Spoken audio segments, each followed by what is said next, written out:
When we call you and say it's important, you can't just text us, Mouse. Her relationship with her two mothers completely defines her life. It really is the through line with her.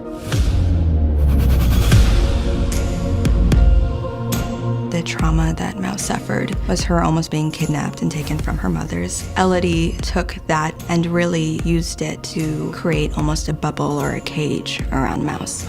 She was so scared of her little girl being taken. Mom, I just want to be a normal 15-year-old. She's definitely become stunted in the way that she wasn't allowed or able to find herself and carve out who Mouse is. I've never been to a dance in real life. Have you ever done anything in real life?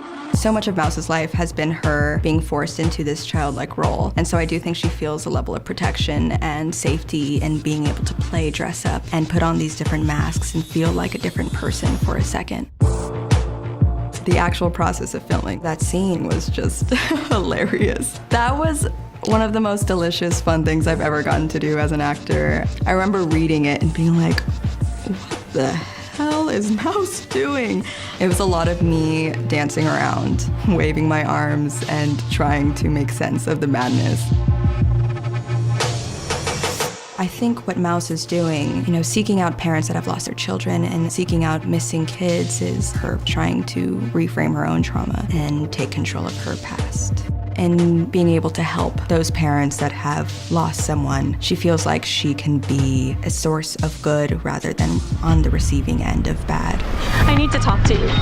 It's time I told you the truth. A huge turning point for Mouse is a discovery of who was meant to be her father before her mother stole her away from him. So much of Mouse's identity revolves around trying to save those that are less fortunate and to realize that her mother, who she propped up as this almost godlike person, was actually the perpetrator of those exact crimes that she has been fighting her whole life. It was earth-shattering, and it put so much of what she knew about herself and her family into a tailspin. Do not walk out that door. From that point forward, I think there was nothing else to do but fight.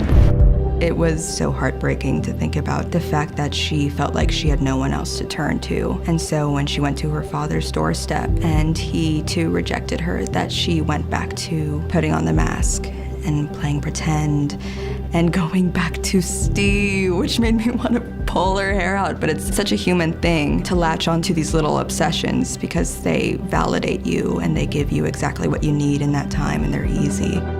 What's been really beautiful about this experience is I've certainly come to trust myself a lot more, trust in my instincts, and be independent without fear. It's great to be at episode 10 and to see Mouse find her strength and feel like I found some along with her.